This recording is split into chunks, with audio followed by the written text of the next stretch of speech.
I'm Julianna Forlano here at Netroots Nation 2019 in Philadelphia, Pennsylvania. I'm here with show host, beloved show host I might add, at least for me for sure, Thom Hartmann. Thom, thanks for joining me today. Thanks, Julianna. It's an honor to be here with you, and I really appreciate the great work you're doing out there on BAI and everywhere else.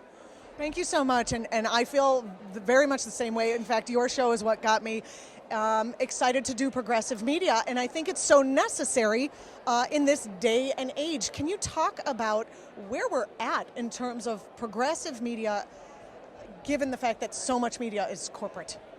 Well, you know, what happened in the mid-'80s was that a bunch of very wealthy people who owned a bunch of media kind of came to the conclusion, hey, if we build out a media structure, a corporate conservative media structure, we can change the course of political history. We can influence America. And they did. And, you know, the Limbaugh show started in '87, as I recall. You know, and it was on 50 some odd stations, and I think probably most of them were Clear Channel stations. Clear Channel over time, you know, turned into a right-wing network. Romney took it over. You've got now Sinclair. I mean, there's just, you know, place after place after place where we're seeing these happening. How have the progressives not noticed that this is happening and then started their own? I mean, we're here, there's a media row of progressive people talking, but it's not a Fox News. It's not a Sinclair. We haven't grabbed local markets. Why haven't progressives done this? Money. And, you know, I wrote an op-ed 5-6 months ago to Tom Steyer saying, you know, okay, you're a billionaire. You want to change the political dialogue in the United States? You want to get Trump, you know, kicked out, whatever? Buy Clear Channel. It was for sale at that point in time for $1.1 billion.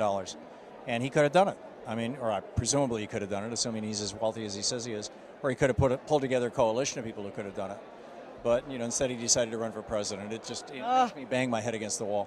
Al Gore used to have Current, right? So what happened with that? Well, you would think people who have money, who are into the movement, would see that this is very important. You would think, but you know, the kind of money that went into Current was not the kind of big money.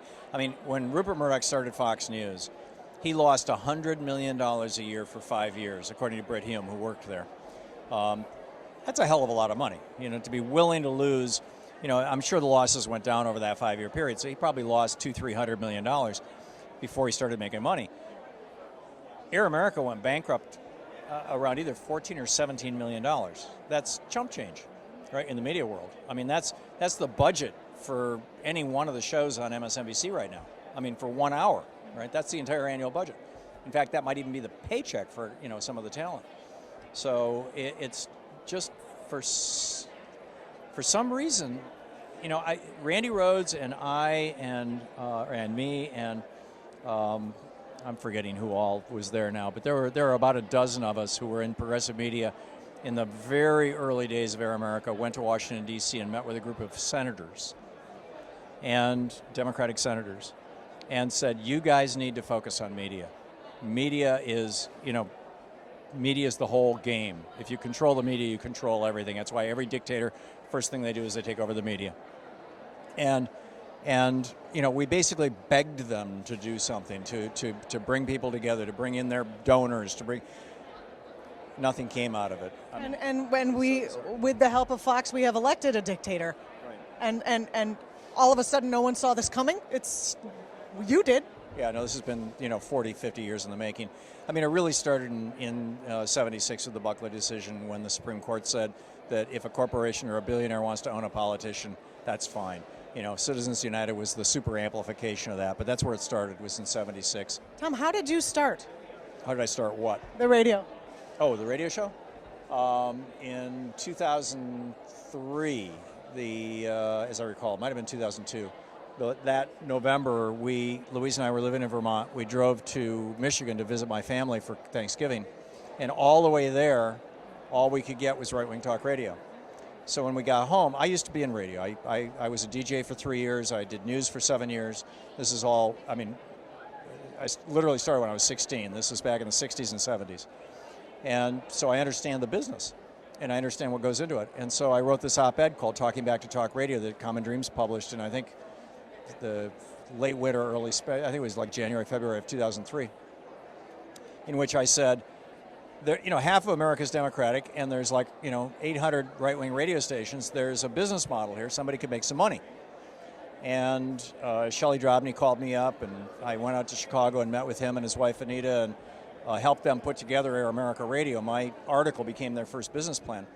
But their idea for how to do radio was different from mine. And so I went back to Vermont and thought, I'm going to do a proof of concept. If I can demonstrate that this is viable, then maybe other people who have media savvy and who are liberals will do it themselves, right? I had no plans to create a show that would last 15 years.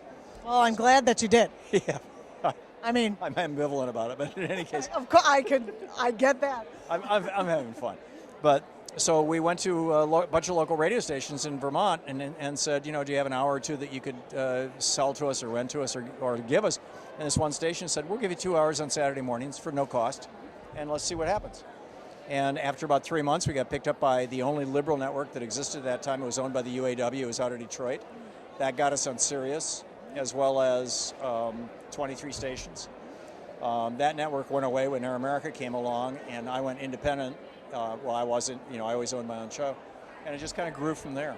Tom, what would you say to people who are watching who are concerned about what's happening in the media, who are progressive, who obviously want to get rid of Trump? The most important thing to understand is it's the platform. It's the ownership of the media vehicles itself. This is what Sinclair understands.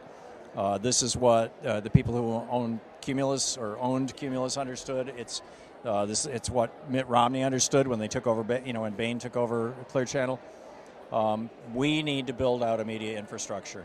And how important are networks like Pacifica, who have a media infrastructure that is viable?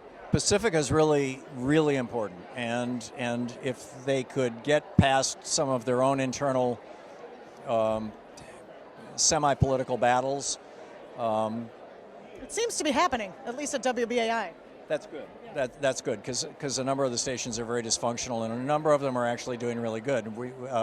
So I have a lot of hope for Pacifica, and not just for the 5 Pacifica stations, but for all the affiliates, the Pacifica affiliates. I think that's really important too.